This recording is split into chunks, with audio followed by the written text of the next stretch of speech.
ఎన్నికలు జరుగుతా ఉన్న ఈ సంగ్రామంలో మనం సిద్ధమంటూ ఉంటే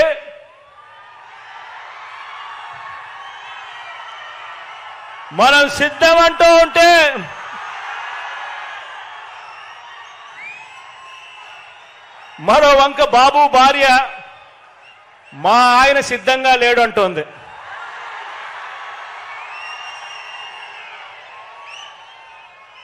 ఏకంగా కుప్పంలోకి వెళ్ళి ఆమె బాయ్ బాయ్ బాబు అంటూ కుప్పంలోనే ఆయన అర్ధాంగి నోటే పంచ్ డైలాగులు వస్తా ఉన్నాయి. మరి ఇలాంటి ఈ బాబును ఎవరు సమర్థిస్తా ఉన్నారు అనంటే ఆంధ్ర రాష్ట్రంలో ఉన్న ప్రజలు సమర్థించడం లేదు, చివరికి కుప్పంలో ఉన్న ప్రజలు కూడా సమర్థించని పరిస్థితి.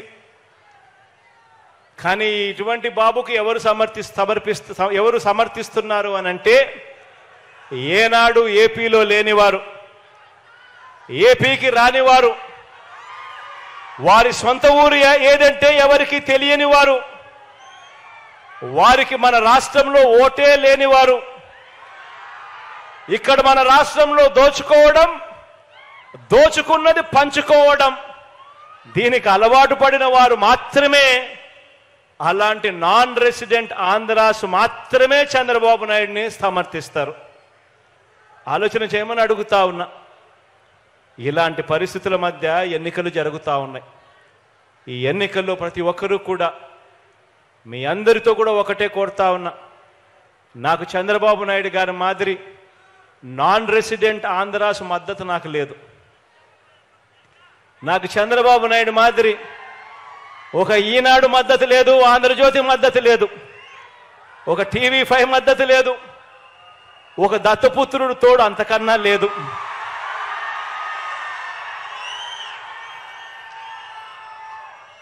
కానీ నేను మీ అందరితో కూడా కోరేది ఒకటే,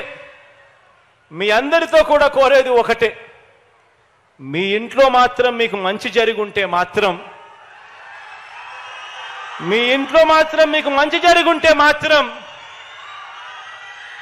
మీ బిడ్డకు మీరే తోడుగా నిలబడండి అని చెప్పి మాత్రం కోరుతా ఉన్నాను.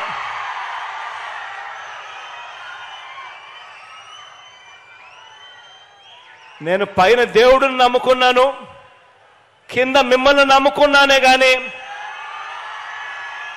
మధ్యలో దళారులను నేను నమ్ముకోలేదు,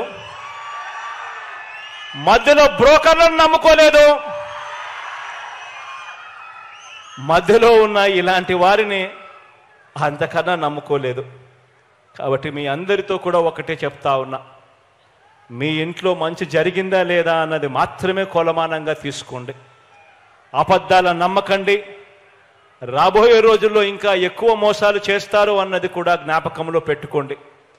మీకు మంచి చేసింది ఎవరు అన్నది మాత్రమే మీ మనసులో పెట్టుకుని, మీకు మంచి జరిగి ఉంటే మాత్రం మీ బిడ్డకు అండగా తోడుగా మీరే నిలబడండి అని చెప్పి మరొకసారి కోరుతూ, దేవుడి దయతో మీ అందరికీ కూడా ఇంకా మంచి చేసే పరిస్థితులు రావాలి అని, దేవుడి చల్లని దీవెనలు మన ప్రభుత్వం పట్ల ఇంకా ఎక్కువగా ఉండాలని మనసారా కూడా కోరుకుంటూ ఈ కార్యక్రమాన్ని ఇక ప్రారంభిస్తా ఉన్నాము. రాష్ట్ర వ్యాప్తంగా కూడా ఈ రిజిస్ట్రేషన్ చేసిన ఇళ్ల పట్టాలను ప్రజలకు పంపిణీ చేసే కార్యక్రమం ఇక ఈ రోజు నుంచి మరో 10 రోజుల పాటు ఈ కార్యక్రమం వరుసగా కూడా జరుగుతూ పోతూ ఉంటుంది అని చెప్పి కూడా సంతోషంగా చెప్తా ఉన్నాను ఈ సందర్భంగా.